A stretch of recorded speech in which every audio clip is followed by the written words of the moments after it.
আর যত যত ব্রত আছে সর্বশ্রেষ্ঠ ব্রত হচ্ছে একাদশী ব্রত। যে সংসারে একাদশী ব্রত হয় তার অন্য কিছু করার প্রয়োজন হয় না। অনেকে একাদশী ব্রত 15 দিন পর পর করেন। কোনো কারণে যদি কারো শরীর খারাপ হয়, বাড়ির লোক বলে একাদশী করে কি হলো, এই তো শরীর খারাপ হলো। তবে আমি হাত জোড় করে বলবো, ব্রত করুন, উপবাস করুন, মাসে একটা করুন। সোমবারে আপনি শিব পুজোতে উপোস দেবেন, মঙ্গলবারে মঙ্গলচণ্ডীতে উপোস দেবেন, বুধবারে ধর্মরাজে উপোস দেবেন, শরীর টিকবে? উপবাস মানে খাওয়া দাওয়া বন্ধ করা নয়।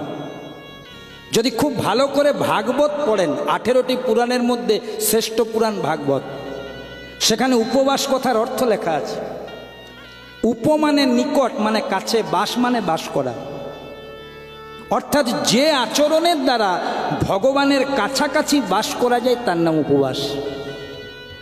আর আপনি প্রতিদিন উপবাস করে করে আর যখনই খিদে পাচ্ছে চা খেয়ে নিচ্ছেন, এতে ভগবানের কাছে যেতে পারবেন না। ভগবানকে পেতে গেলে নিজের দেহ মন্দিরটাও ঠিক রাখতে হবে, দেহটাকেও ঠিক রাখতে হবে। কারণ জীবাত্মা ঠিক থাকলে তবেই তো পরমাত্মার আস্বাদন হবে। এত উপোস টুপোস দেবেন না।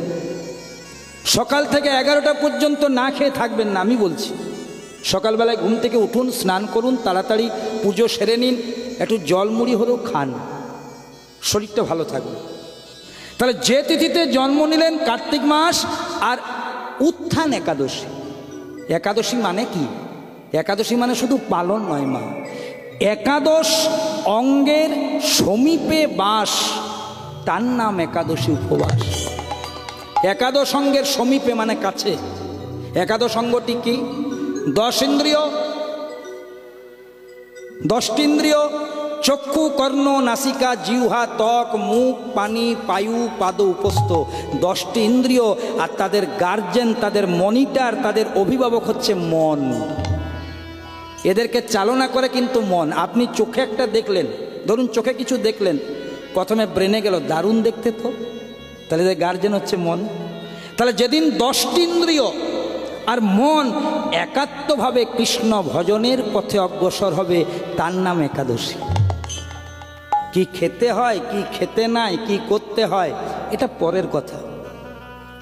যেদিন আপনি হরিকথায় দিনাতিপাত করবেন, যেদিন আপনি পরনিন্দা করবেন না, যেদিন বাবা মাকে শ্রদ্ধা করবেন, গুরুজন শ্বশুর শাশুড়িকে প্রণাম করবেন, গ্রামের ব্রাহ্মণ বৈষ্ণবকে সম্মান করবেন, সেগুলি একাদশীর একটা করে উপাদান। শুধু উপবাস করাটাই উপাদান নয় মা। তাহলে যে তিথিতে জন্মগ্রহণ করছে তার নাম একাদশী। জয় রাধে। আর তারপর হচ্ছে কার্তিক মাস। আবার যত যত একাদশী আছে, সর্বশ্রেষ্ঠ একাদশীর নাম উত্থান একাদশী।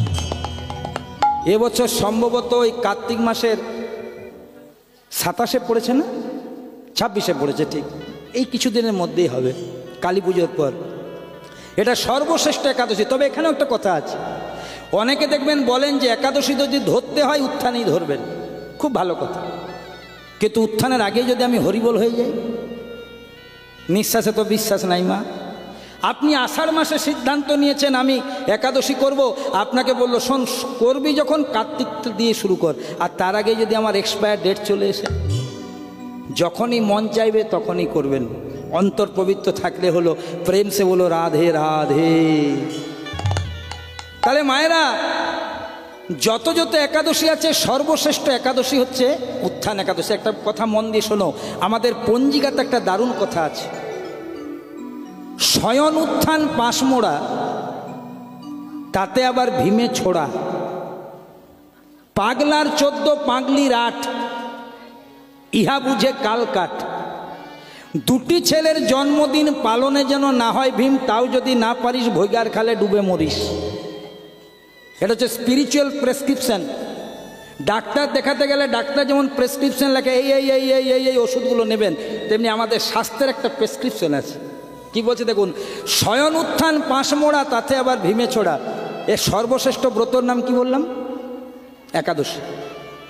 প্রতি মাসে 2টি করে একাদশী, 12 মাসে 24টি।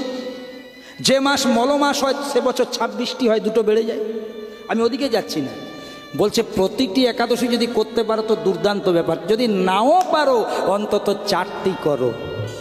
শয়ন উত্থান পাশ মোড়া, তাতে আবার ভীমে ছড়া, মানে শয়ন একাদশী, উত্থান একাদশী, পার্শ্ব একাদশী আর ভীম একাদশী।